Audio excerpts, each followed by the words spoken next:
The patrol cars, red and blue lights, painted Marcus's face in alternating shadows as Officer Rodriguez stepped out, hand resting on his radio. Behind the fence, Karen Whitmore stood with her arms crossed, a satisfied smirk playing at her lips. The same woman who'd been terrorizing the neighborhood for months. But what she didn't know was that Marcus had been recording everything. And what the body cam was about to capture would flip this entire confrontation on its head, exposing secrets. That would make Marcus Thompson wipe the sweat from his forehead as he adjusted the last solar panel on his workshop roof. The October sun beat down mercilessly on his broad shoulders, but the satisfaction of completing another project filled him with quiet pride. He'd been working on converting his backyard workshop into a fully sustainable workspace for his carpentry. Business solar panels, rainwater collection, the works. His neighbors had been supportive, even curious about his eco-friendly setup. All except one. "Excuse me." The shrill voice cut through the peaceful afternoon like a rusty blade. "Excuse me, sir," Marcus sighed, knowing exactly who that voice belonged to. He climbed down from the ladder and turned to face the fence that separated his property from the Whitmore house. Karen Whitmore stood there in her pristine white tennis outfit, her bleached blonde hair pulled back so tightly it seemed to stretch her face into a permanent scowl. "What can I do for you, Mrs. Whitmore?" Marcus asked, his voice carefully neutral. He'd learned over the past 6 months that any hint of emotion positive or negative would be weaponized against him. "You can start by explaining what you think you're doing," Karen snapped, pointing an accusatory finger at his workshop. "This is a residential neighborhood, not some industrial complex." Marcus glanced at his workshop, which was smaller than most suburban garages. "I'm installing solar panels on my workshop roof. Everything's been permitted through the city." "Oh, I'm sure you have all your little papers in order," Karen said, her voice dripping with condescension. "But what about the noise? What about the constant hammering and drilling? Some of us are trying to maintain property values around here." This was rich, coming from the woman whose husband had been pressure washing their driveway at 6 a.m. every Saturday for the past month. Marcus had received the permits for his solar installation 3 weeks ago, and he'd been working exclusively during permitted hours, 9 a.m. to 5 p.m. on weekdays, 10 a.m. to 4 p.m. on weekends. "Mrs. Whitmore, I follow all the noise ordinances. I've been working during permitted hours, and I'll be finished with the installation today." "That's not the point." Karen stepped closer to the fence, her voice rising. "You people always think you can just do whatever you want without considering how it affects the rest of us." The words hung in the air like smoke from a fire. Marcus felt his jaw tighten, but he kept his voice level. "What do you mean by you people?" Karen's eyes widened slightly, as if she'd surprised herself with her own words. But instead of backing down, she doubled down. "I mean people who don't understand what it means to live in a nice neighborhood. People who think they can turn their backyards into ... into whatever this is supposed to be." Marcus was one of only 3 black families in the Willowbrook subdivision, and he'd moved here 2 years ago specifically because it seemed like a quiet, family-friendly community. He'd introduced himself to all his neighbors, hosted a backyard barbecue, even helped Mrs. Peterson next door with her garden. Everyone had been welcoming. Everyone except Karen. "Mrs. Whitmore, I'm not sure what your problem is with my workshop." "But my problem," Karen interrupted, "is that you're conducting business in a residential zone. You're violating HOA regulations and probably city ordinances too. You're bringing down property values, and frankly, some of us invested a lot of money to live in a certain type of neighborhood." Marcus felt his temper flare. "What type of neighborhood is that exactly?" Before Karen could answer, a car door slammed in the driveway. Marcus's wife Angie walked around the side of the house carrying grocery bags, her nurse's scrubs rumpled. After a 12-hour shift at the hospital, "Hey, baby," she called out, then noticed Karen at the fence. Her expression immediately grew wary. "Mrs. Whitmore, Mrs. Thompson," Karen replied coolly. "I was just explaining to your husband that his little hobby is disrupting the entire neighborhood." Angie set down the grocery bags and walked over to stand beside Marcus. "His hobby? You mean his business, the carpentry business he's been running, successfully for 8 years. In a properly zoned commercial area, I'm sure it was fine," Karen said, "but this is a residential neighborhood with standards." "Standards?" Angie repeated, her voice dangerously quiet. Marcus knew that tone his Wife was a pediatric ICU nurse who'd dealt with difficult people before, but she had limits. That's right, Karen continued, oblivious to the warning signs. Some of us have worked very hard to maintain the character of this neighborhood. We don't appreciate people who think they can just move in and change everything to suit their lifestyle. Our lifestyle. Marcus stepped forward. You mean working hard and paying our mortgage just like everyone else? I mean running a business out of your backyard, creating noise and traffic, bringing down property values? Do you have any idea what my house was worth before you moved in and started all this? Actually, Angie said, pulling out her phone, I'd love to know, because according to Zillow, property values in this neighborhood have gone up 12% since we moved in, and Marcus's workshop has been featured in Better Homes and Gardens for its innovative, sustainable design. Karen's face reddened. I don't care what some magazine says. I know what I see, and I know what the neighbors are saying. Which neighbors? Marcus asked. Because I've talked to the Petersons, the Johnsons, the Garcias, the Millers, everyone. Seems pretty supportive of what we're doing. Well, they're too polite to say anything to your face, Karen snapped. But I'm not. This is a nice neighborhood, and we intend to keep it that way. Marcus felt something cold settle in his stomach. What exactly are you threatening? I'm not threatening anything, Karen said, but her smile was sharp as a blade. I'm simply informing you that if you don't cease this commercial activity immediately, I'll be forced to contact the appropriate authorities. The appropriate authorities, Angie repeated. You mean the city planning department that already approved our permits? I mean whoever needs to be contacted to shut down this operation, Karen said.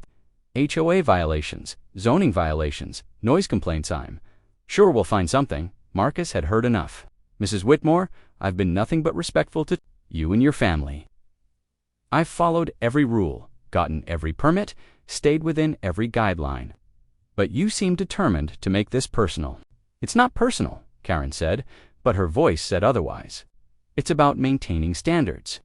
No, Marcus said quietly, it's about something else entirely, and we both know what that is. Karen's eyes flashed with anger. How dare you? I am not I. I don't have to stand here and be accused of... Accused of what? Angie stepped forward. He didn't accuse you of anything. He just said, you're making this personal, which you are. I don't have to explain myself to you people, Karen said, the words tumbling out before she could stop them. I've lived in this neighborhood for 15 years, and I've never had problems like this before. Problems like what? Marcus asked. A neighbor who follows the rules. A neighbor who improves his property. A neighbor who doesn't belong here, Karen shouted, her carefully maintained composure finally cracking. There, I said it. You don't belong in this neighborhood, and everyone knows it. The silence that followed was deafening. Even the birds seemed to stop chirping. Marcus felt Angie's hand slip into his, her fingers trembling with rage. Get off my property, Marcus said quietly. I'm not on your property, Karen replied, but some of the fire had gone out of her voice, as if she'd realized she'd gone too far. You're leaning over my fence. Step back. Karen straightened, but didn't move away. I want that workshop shut down. I want the noise to stop. And I want you to remember that this is a family neighborhood with standards. And I want you to remember that we are a family too, Angie said, her voice shaking. We have just as much right to be here as anyone else. Do you? Karen's voice was quiet now, but somehow more menacing. We'll see about that. She turned and walked back toward her house, but paused at her back door. Oh, and Marcus, you might want to make sure all your permits are actually in order. Sometimes there are ... complications. With city paperwork, especially when concerned citizens, bring irregularities to the attention of the proper authorities. With that, she disappeared into her house, leaving Marcus and Angie standing in their backyard, the solar panels gleaming mockingly in the afternoon sun. She's going to cause trouble, Angie said quietly. Marcus nodded. She's been building up to this for months. I just didn't want to believe it. What are we going to do? Marcus looked at his workshop, at the solar panels he'd spent weeks installing, at the sustainable workspace he'd built with his own hands. Then he looked at his wife, who'd worked double shifts to help pay for materials, who'd supported his dream of building something better. We're going to document Eve. Officer Rodriguez stepped out of the lead patrol car, his hand instinctively resting on his radio. He was a 15-year veteran of the force, and something about this call had felt off from the moment dispatch relayed it. The caller, Karen Whitmore, had reported suspicious activity and possible drug dealing in a residential neighborhood. But the address led to one of the nicer subdivisions in town, and the man walking toward him looked more like a contractor than a drug dealer. Marcus approached slowly, hands visible, his heart hammering against his ribs. He'd had this conversation before, not here, but in his previous neighborhood, in parking lots, during traffic stops. The familiar weight of being black in America settled on his shoulders like a lead blanket. "Good afternoon, officers," Marcus said, stopping about 10 feet away. "I'm Marcus Thompson. I live here." Officer Rodriguez studied him for a moment. Marcus was wearing work-clothes jeans with sawdust on them, a flannel shirt, steel-toed boots. His hands showed the calluses and small scars of a man who worked with them for a living.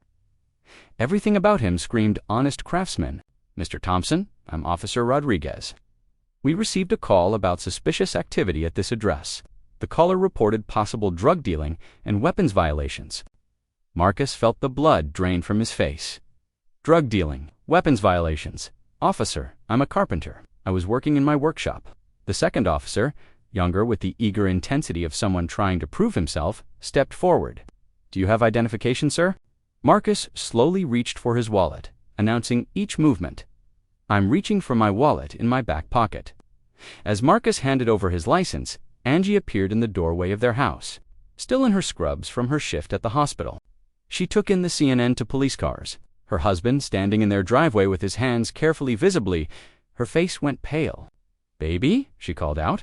"What's going on?" "Ma'am, please stay inside," the younger officer, his nameplate, Reed Jenkins, called out. "This is my house," Angie said, walking toward them despite the order. "This is my husband. What's the problem?" Officer Rodriguez handed Marcus back his license after running it through his system. "Clean record, registered address matched, no outstanding warrants." "Mr. Thompson, we received a report that you were conducting illegal activities from your residence." The caller specifically mentioned drug dealing and possible weapons violations. "That's ridiculous," Marcus said. "I run a carpentry business. I have all the proper permits and licenses." "Officer, I think I know who called this in," and Karen's voice cut across the yard like a whip crack. She was standing at her fence now, no longer hiding her involvement. "Officer, thank goodness you're here. I'm the one who called." "Officer." Rodriguez looked from Marcus to Karen, his expression carefully neutral. "Ma'am, are you the complainant?" "I am," Karen said, walking around to the front of her house so she could join the conversation. "I'm Karen Whitmore, and I live right next door. I've been watching this ... operation ... for weeks now." "What operation?" Jenkins asked, pulling out his notepad. Karen gestured dramatically toward Marcus's workshop. "Constant traffic, people coming and going at all hours, strange smells, loud noises, and look at all that equipment. Back there, power tools, chemicals, suspicious materials." Marcus stared at her in disbelief. "Those are woodworking tools and wood stain. I make furniture." "That's what he claims," Karen said. "But I've never seen any furniture. Just people coming and going, picking up packages, handing over money." Officer Rodriguez was starting to understand what was happening here. He'd seen it before, neighbor disputes that escalated until someone decided to weaponize the police department. It was messy, often racially charged, and always a waste of everyone's time. "Mrs. Whitmore," he said carefully, "when you called in, you specifically mentioned drug dealing and weapons. Do you have any evidence of either?" Karen hesitated for just a moment, long enough for Rodriguez to notice. "Well, the constant traffic is suspicious, and the smells from his workshop pit could be a meth lab for all we know." "It smells like sawdust and wood stain," Angie said, her voice tight with controlled anger. "Because that's what it is." "Ma'am, I don't know what you think you're doing," Karen snapped at Angie, "but this is a police matter now." "You're right," Angie replied. "It is a police matter. The question is whether you filing a false police report is going to become one too." Jenkins looked up from his notepad. "False report." Marcus saw his opening. "Officers, would you like to see my workshop? My permits, my business license. I have nothing to hide." "That won't be necessary right now," Rodriguez said, but Marcus could see he was considering it. "Mrs. Whitmore, you mentioned weapons violations. What weapons?" Karen's confidence wavered slightly. Well, he has all those power tools. Nail, guns, saws, ... Those could be weapons. Even Jenkins looked skeptical now. Ma'am, those are standard construction tools. But the way he uses them, Mrs. Whitmore, Rodriguez interrupted. Power tools aren't weapons unless they're being used as weapons. Has Mr. Thompson threatened you or anyone else with his tools? Not directly, but has he threatened you at all? Karen's face was growing redder by the minute. He's been disrespectful, hostile. He told me I didn't belong in this neighborhood. Marcus's mouth fell open. That's a lie. You told me I didn't belong here. You said it 3 days ago, right here in front of my wife. That's not I never, Karen sputtered. Actually, Angie said, pulling out her phone, we have it recorded. The officer's attention sharpened immediately. Rodriguez had been a cop long enough to know that recordings changed everything. You recorded our conversation, Karen demanded. We have security cameras, Marcus explained, with audio. They cover our backyard and the fence line. Everything, from 3 days ago, is on there. Jenkins looked at Rodriguez, who nodded slightly. Mr. Thompson, would you be willing to show us that recording? Absolutely. Karen's face had gone from red to white in the span of seconds. Now wait just a minute? I don't consent to, ma'am, Rodriguez said patiently. If the recording was made on Mr. Thompson's property, covering his property, your consent isn't required. As they walked toward the backyard, Marcus's neighbor from across the street, Mrs. Peterson, came out of her house. She was an elderly woman who'd lived in the neighborhood for 30 years, and she looked concerned. Marcus, is everything all right? We're fine, Mrs. Peterson, Marcus called back. Just showing the officers my workshop. Mrs. Peterson's gaze fell on Karen, and her expression hardened. Karen Whitmore, what have you done now? I beg your pardon, Karen snapped. You heard me. That young man has been nothing but helpful since he moved in. He fixed my fence after that storm, wouldn't take a penny for it, and you've been harassing him for months. Officer Rodriguez made a mental note. Community sentiment was clearly not on Karen's side. In the backyard, Marcus led them to his workshop. It was exactly what it appeared to be, a well-organized woodworking space with professional-grade tools, lumber storage, and several pieces of furniture in various stages of completion. The solar panels gleamed on the roof, and the space smelled of sawdust and lemon oil. This is what I do, Marcus said simply. I make custom furniture. That dining table there is for the Hendersons on Oak Street. The bookshelf is for a family in the next subdivision over. Jenkins walked around the workshop, noting the permits displayed on the wall, the business licenses, the professional organization memberships. How long have you been doing this? 8 years professionally? I started in a rented space across town, but when we bought this house, we decided to move the business here. Everything's been approved by the city. Rodriguez was examining one of the finished pieces of beautiful oak end table with intricate joinery. This is impressive work. Thank you. Karen, who had been growing increasingly agitated, finally exploded. This is ridiculous, officer. You're just going to take his word for it. What about the drug dealing? What about the suspicious activity? Mrs. Whitmore, Rodriguez said, turning to face her, what specific drug activity have you witnessed? The people, coming and going, ... You mean his customers? Well, ... yes. But have you seen drugs? Money being exchanged for drugs. People acting under the influence. Karen's mouth opened and closed like a fish. No. You called in a drug-dealing report with no evidence of drugs. I had suspicions based on what? A black man running a legitimate business from his home. The words hung in the air like a challenge. Karen's face went through several color changes as she realized what Rodriguez was implying. That's not time, not how. Dare you suggest I'm not suggesting anything, ma'am? I'm asking what evidence you had for your report. Marcus stepped forward. Officers, would you like to see the recording from 3 days ago? Rodriguez nodded. Yes, I think that would be helpful. They gathered around Marcus's laptop as he pulled up the security footage. The audio was crystal clear, and Karen's voice came through loud and unmistakable. You don't belong in this neighborhood, and everyone knows it. The silence that followed was deafening. Even the birds seemed to have stopped singing. Mrs. Whitmore, Rodriguez said quietly, is that your voice on the recording?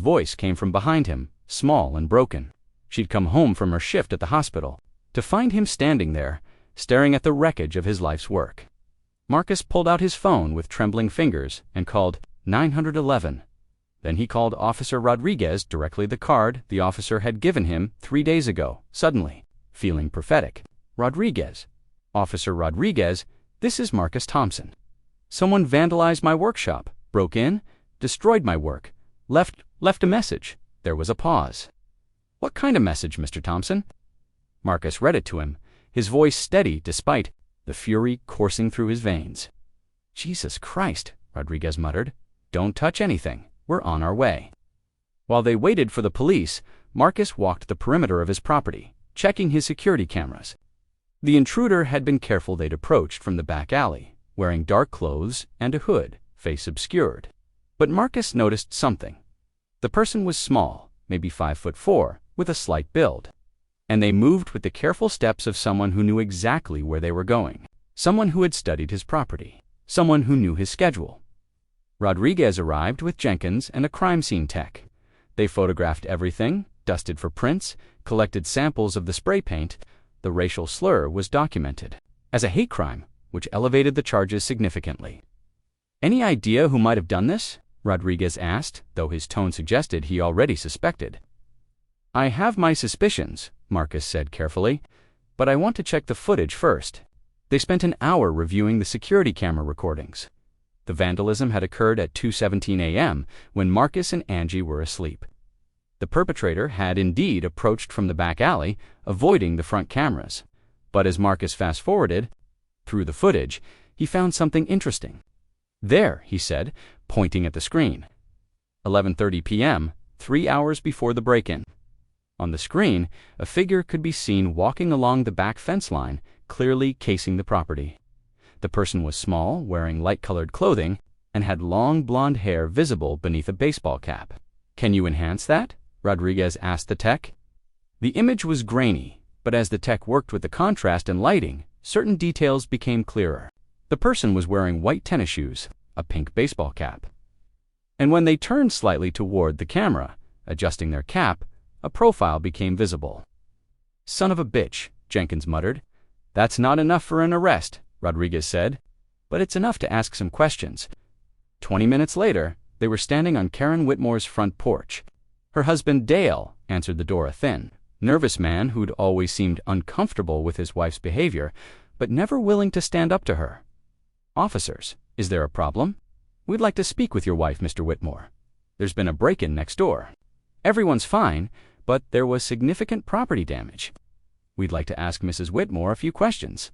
Dale called for his wife, and Karen appeared a moment later, wearing a silk robe and slippers. Her blonde hair was perfectly styled, despite the late hour. And her makeup was fresh and usual for someone who'd supposedly been asleep. Officers, she said, her voice carefully neutral. What's this about? Rodriguez studied her face carefully. Someone broke into Mr. Thompson's workshop tonight, caused significant damage, left some disturbing messages. We're canvassing the neighborhood to see if anyone saw or heard anything suspicious. What about earlier this evening? Jenkins asked. Say around 11:30? Karen hesitated for just a fraction of a second. I was here all evening. Dale can vouch for that. Dale looked confused. Actually, honey, you went out around 11 to check the mail. No, I didn't, Karen cut him off sharply. I was here all night. The silence that followed, it was heavy with implication. Dale stared at his wife, clearly realizing that something was very wrong. Mr. Whitmore, Rodriguez said carefully, You mentioned your wife went out around 11. Dale looked between his wife and the officers, understanding dawning in his eyes. I thought she did, but maybe I was mistaken, Dale. Voice carried a warning. But Dale had spent 15 years watching his wife's behavior escalate, watching her drive away friends and neighbors with her prejudice and entitlement. If I'm not mistaken, you went out at 11:15. You said you were checking the mail, but you were gone for over an hour. I fell asleep waiting for you to come back. Karen's mask finally slipped completely. Dale, shut up. You don't know what you're talking about. Mrs. Whitmore, Rodriguez said, we have security footage showing someone matching your description, a pink baseball cap and light-colored clothing. Karen's eyes darted around like a trapped animal. Lots of people have white tennis shoes. That's true, Jenkins said, but we also have footage of the actual break-in. The perpetrator was small, about 5'4", with your build. They knew exactly where to go, exactly how to avoid the front cameras. Like someone who'd been watching the property. Actually, Rodriguez said, the spray paint used in the Vandalism is a specific brand, red Rust-Oleum with a specialty. Dale stared at his wife in horror. Karen, please tell me you DIDN single quotes. Double quotes. I didn't do anything. They're just trying to pin this on me because I called the police on him. This is harassment. Mrs. Whitmore Rodriguez said calmly, you're going to need to come with us to answer some questions. I'm not going anywhere without a lawyer. That's your right. But you can either come voluntarily for questioning, or we can arrest you right now based on the evidence we have. Karen looked around desperately, as if searching for an escape route. Her perfect suburban life was crumbling around her, and everyone could see it. Dale, she said, reaching for her husband. Tell them I was here all night. Tell them. Dale stepped back, away from her touch. I can't lie for you anymore, Karen. I won't. The betrayal hit Karen like a physical blow. For a moment, she just stood there, swaying slightly as if she might faint. Then something snapped inside her, and the mask came off completely. Fine, she screamed. Fine. You want to know the truth? I'm glad someone did it. That man doesn't belong in this neighborhood. None of them do. We worked our whole lives to live somewhere nice, somewhere clean, somewhere safe. And then they move in with their loud music and their their businesses and their attitude, and they ruin everything. The words poured out of her like poison from a wound, years of suppressed hatred finally finding voice. We used to have barbecues where everyone knew everyone. We used to let our kids play outside without worrying, and now we have to lock our doors and watch our backs because you never know what they might do. Mrs. Whitmore Rodriguez said quietly, you need to stop talking. But Karen was beyond stopping. You think I'm the only one who feels this way? Ask the neighbors. Ask them what they really think when no one's listening. Ask them if they feel safer now. Ask them if their property values have gone up or down. Marcus had been standing quietly behind the officers, listening to this torrent of venom, feeling each word like a physical blow. But now he stepped forward. Mrs. Whitmore, he said, his voice steady despite the rage burning in his chest, I was born in this city. I grew up 20 minutes from here. I served 4 years in the Army, including 2 tours overseas defending the freedom that lets you spew this garbage. My wife saves children's lives for a living. We pay our taxes, we follow the laws, and we've done nothing but try to be good neighbors. Karen turned to face him, her eyes blazing with hatred. You think that matters? You think any of that changes what you are? And what am I, Mrs. Whitmore? She stopped, realizing that anything she said now would be used against her in court, but Marcus wasn't done. You're right about one thing, though. I am going to change this neighborhood. I'm going to make sure everyone knows exactly what kind of person you are. I'm going to make sure they understand that racism isn't just about burning crosses and white hoods. Sometimes it's about spray paint and broken windows and false police. Reports. Karen's face crumpled. I didn't. It wasn't supposed to. ... Double quotes. You didn't? What? You didn't. 6 months later, Marcus stood in his rebuilt workshop, running his hand along the smooth surface of a maple dining table that would have made his grandfather proud. The workshop was better than ever. The insurance money from Karen's vandalism had allowed him to upgrade his equipment, and the story of what happened had brought him more business than he could handle. Orders were backed up for 3 months, and he'd had to hire an apprentice just to keep up with demand. The hate crime charges against Karen had made the local news, and the story had gone viral on social media. The video of her racist tirade, captured by Officer Rodriguez's body cam, had been viewed over 2 million times. She'd become the poster child for everything wrong with suburban racism. Her face plastered across news articles and think pieces about prejudice in America. But the real consequences went far deeper than internet fame. Karen had been sentenced to 6 months in jail, 3 years of probation, 500 hours of community service, and mandatory anger management and racial sensitivity training. The felony hate crime conviction meant she'd lost her job at the insurance company, where she'd worked for 12 years. Dale had filed for divorce and won primary custody of their 2 teenage children, who had been horrified to learn what their mother had done. The house next door sat empty now, a for sale sign standing like a gravestone in the front yard. Dale had moved the kids across town to start fresh, and the house had been on the market for 4 months without a single offer. Word travels fast, in small communities, and everyone knew what had happened there. Marcus heard a car door slam and looked out his workshop window to see a familiar figure walking up his driveway. Officer Rodriguez was in civilian clothes today, but Marcus recognized his purposeful stride immediately. "Officer Rodriguez," Marcus called out, stepping outside. "Good to see you. Just Rodriguez now," the man replied with a smile. "I'm off duty, and please call me Miguel." They shook hands, and Miguel looked around the backyard with obvious approval. "Place looks great, better than before." "Thanks to the insurance payout," Marcus said.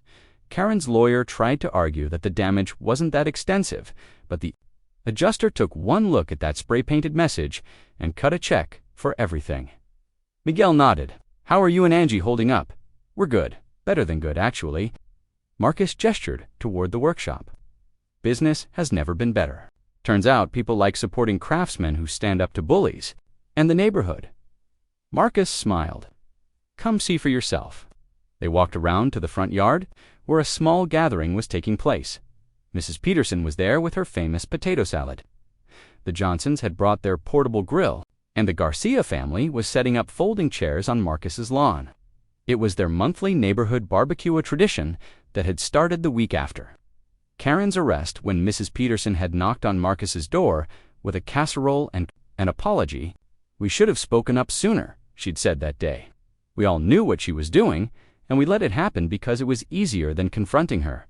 That ends now. The monthly barbecues had become a symbol of the neighborhood's transformation, a way for everyone to come together and show that Karen's hatred had no place in their community. Marcus called out David Johnson, waving a spatula. "Burgers are almost ready." As they joined the gathering, Miguel was struck by the easy camaraderie between Marcus and his neighbors.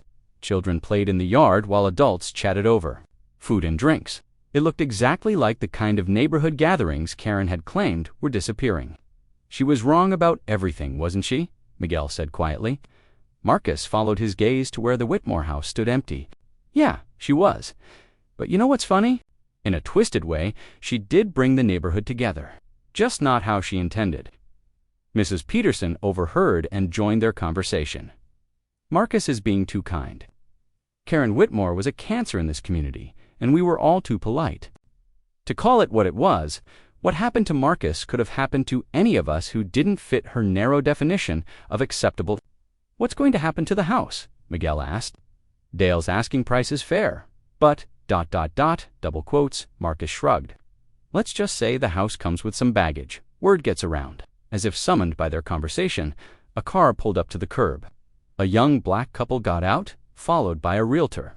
They stood looking at the Whitmore house, consulting a tablet and pointing at various features. Mrs. Peterson grinned. Well, looks like the house might finally get some interest." Marcus watched as the couple walked around the property, clearly impressed by the neighborhood's tree-lined streets and well-maintained homes.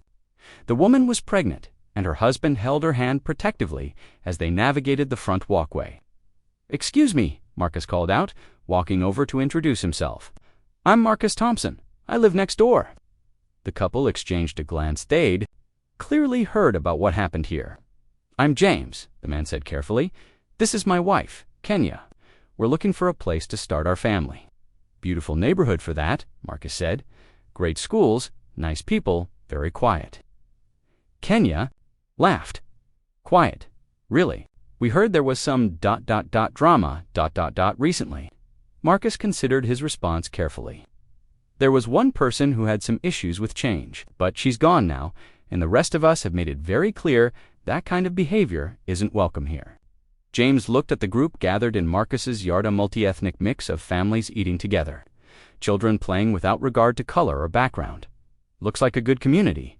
It is now, Mrs. Peterson said, joining them. I'm Betty Peterson. I've lived here for 30 years, and I can tell you that this neighborhood has never been more welcoming or more united than it is right now. As the couple continued their tours with the realtor, Marcus felt a tap on his shoulder. He turned to find Dale Whitmore standing behind him, looking older and grayer than he had 6 months ago. Dale, Marcus said, surprised, I didn't expect to see you here. I came to pick up the last of the kids' things from the garage. Dale saw the gathering and I wanted to talk to you. The conversation around them gradually quieted as people noticed Dale's presence.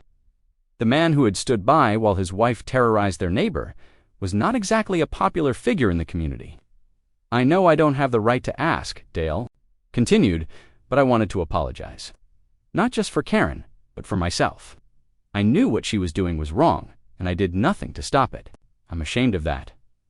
Marcus studied the man's face. Dale looked genuinely broken, not just by his wife's actions, but by his own failure to act. Where are your kids now? Marcus asked. Living with me across town.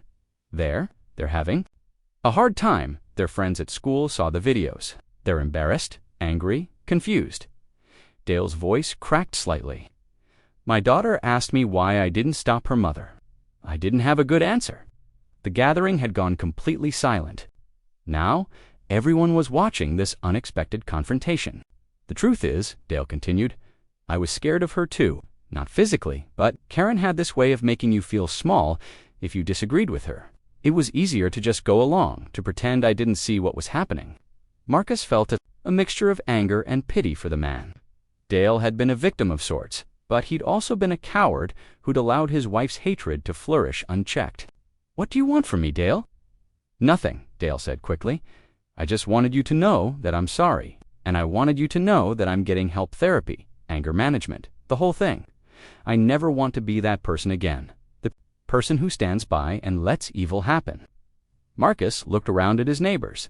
These people who had become his friends and allies, they'd all stood by initially too, but when it mattered, they'd found their courage. Dale, he said finally, I accept your apology. But you need to understand something. Your silence made you complicit. Your fear enabled Karen's hatred. And your children are going to live with the consequences of that for the rest of their lives. Dale nodded, tears in his eyes. I know all of that. I just, I needed you to know that I see it now. I see what I did wrong, and I'm trying. To do better, then do better, Marcus said. Teach your kids to stand up to bullies, even when it's hard, especially when it's hard. Dale nodded again and turned to go, but Marcus called after him. Dale, the couple, looking at your house there, good people. If they make an offer, take it. This neighborhood needs families who want to build something positive, not tear it down. As Dale drove away, the barbecue gradually resumed its festive atmosphere. But Miguel pulled Marcus aside, impressed by what he'd just witnessed. That took a lot of grace, he said. Marcus shrugged. Dale's not evil, just weak. Karen was the cancer. He was just infected by it. Still, not everyone would have been so forgiving. Marcus looked around at his neighbors, at the children, playing together, at the couples of different races and backgrounds, sharing food and laughter. You know what Karen never understood? This, he gestured at the gathering. This is what America is supposed to look like. People choosing to build something together instead of tearing each other apart. 3 weeks later, James and Kenya bought the Whitmore house. Their baby was born 2 months after they moved in, and Marcus built the Creba beautiful piece in cherry wood with handsi,